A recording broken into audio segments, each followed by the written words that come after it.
Helipads ను కూడా నిర్మించడానికి ఈ యొక్క స్కీమ్లో ఒక అంశం కూడా పెట్టడం జరిగింది. అది ఖచ్చితంగా ఆ ప్రాంతాలన్నిటికీ కూడా చాలా ఉపయోగపడుతుందని కూడా ఈ సందర్భంగా తెలియజేస్తున్నాను.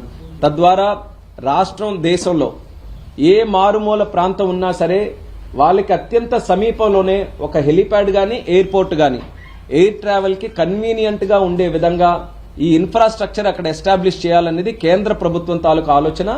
దాని పరంగా భవిష్యత్తులో ఈ రోజు ఆల్రెడీ ఒక విజన్, ఒక క్లారిటీ మాకు బడ్జెట్ ద్వారా వచ్చింది కాబట్టి దాన్ని ఒక ఇండికేషన్ గా తీసుకుని భవిష్యత్తులో మరింత పక్కా ప్లానింగ్ తో ఎయిర్ ట్రావెల్ నెట్వర్క్ ని దేశంగా ఇంకా పటిష్టం చేస్తాం. ఈ రోజు 3rd లార్జెస్ట్ డొమెస్టిక్ మార్కెట్ గా ప్రపంచంలో ఉంది. అది నంబర్ 1 గా తయారు చేయాలనేది ప్రధానమంత్రి గారి తాలూకు ఆలోచన. దాని వైపు ఈ రోజు వచ్చినటువంటి బడ్జెట్ కూడా ఎంతో బలాన్ని, ఆ అంశాన్ని మనం చేరుకోవడానికి ఈ రోజు ఇస్తుంది. కాబట్టి సివిల్ ఏవియేషన్ తరపున ప్రత్యేకమైనటువంటి అభినందనలు ఆర్థిక శాఖ మంత్రి గారికి కూడా ఈ రోజు స్పష్టంగా తెలియజేసుకుంటున్నాం. అలాగే మీరు చూస్తే బడ్జెట్ ద్వారా గతంలో కూడా ప్రవేశపెట్టిన ఎలక్షన్లు అయిన వెంటనే వచ్చిన బడ్జెట్ లో మనకి పోలవరం గురించి ప్రస్తావించి నిధులు కేటాయించారు. అలాగే అమరావతికి సంబంధించి సుమారు 15,000 కోట్ల రూపాయలు, తద్వారా చంద్రబాబు నాయుడు గారి తాలూకా పర్సూయింగ్ తో మరొక 16,000 కోట్ల రూపాయల హడ్కో నుంచి కూడా అమరావతికి సంబంధించి నిధులు తీసుకొని రాగలిగాం. స్టీల్ ప్లాంట్ తాలూకా ఇష్యూ అసలు ఇంపాసిబుల్ టాస్క్ అనుకున్నారు అందరూ కూడా.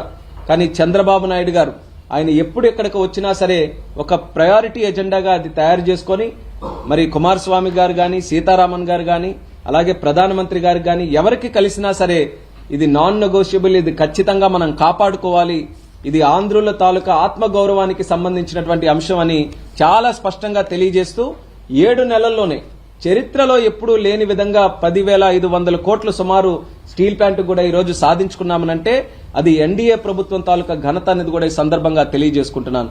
అలాంటి అంశాల్లో కొప్పర్తి ఓర్వకల్ తాలూకా నోట్స్ దానికి కూడా సుమారు 5,000 కోట్ల రూపాయలు.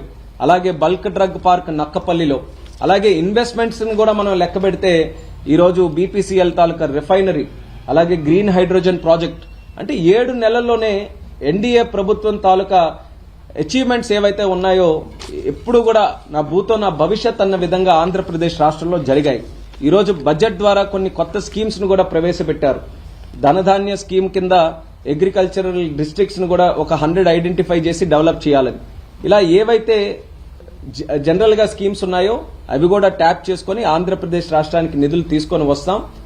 బడ్జెట్ లో ప్రస్తావించకపోయినా ఇంకా మిగిలినటువంటి సమస్యలు ఏవైనా ఉంటే అది కూడా రానున్న కాలంలో మరి ప్రధానమంత్రి గారితో గాని, కేంద్ర ప్రభుత్వంతో గాని మన తాలూకా సమస్యలన్నీ కూడా తెలియజేసి మిగిలిన సమస్యలు కూడా పరిష్కరించుకునేటటువంటి కార్యక్రమాలు భవిష్యత్తులో కూడా కొనసాగిస్తామని కూడా ఈ సందర్భంగా తెలియజేసుకుంటున్నాం.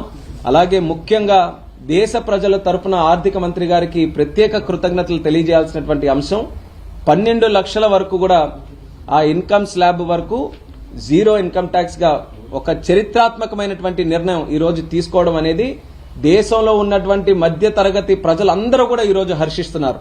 ఇలాంటి చరిత్రాత్మకమైనటువంటి నిర్ణయం గతంలో ఎప్పుడు కూడా జరగలేదు. అది కేవలం ఈ ఎన్డీఏ ప్రభుత్వానికి, ప్రధానమంత్రి గారికే అది దక్కింది. ఈ రోజు చూసుకుంటే వికసిత్ భారత్ 2047 అనేటువంటి లక్ష్యం ఏదైతే ఉందో దానికి ఫౌండేషన్ మన మిడిల్ క్లాస్ వేస్తుంది. మధ్య తరగతి వర్గమే నిజాయితీగా ప్రతిరోజు కూడా కష్టపడుతూ ఎలాంటి సెక్టర్ ఏ రంగం తీసుకున్నా సరే దానికి పునాది వాళ్లే వేస్తున్నారు. అటువంటి వర్గానికి ఈరోజు ఊతమిస్తూ వాళ్ళని ప్రోత్సహిస్తూ వాళ్ళ ఆర్థికంగా కూడా వాళ్ళకి ఒక ఫౌండేషన్ ఇవ్వడానికి ఈరోజు ఏదైతే కార్యక్రమం జరిగిందో అది నిజంగా ప్రతి ఒక్కరు కూడా across the party lines, across the reasons, across the states అందరూ కూడా హర్షించాల్సినటువంటి విషయం. అలాంటి నిర్ణయం తీసుకున్నందుకు మరొకసారి ప్రధానమంత్రి గారికి అలాగే ఆర్థిక మంత్రి గారికి ప్రత్యేకమైనటువంటి ధన్యవాదాలు ఈ సందర్భంగా కూడా తెలియజేసుకుంటున్నాం.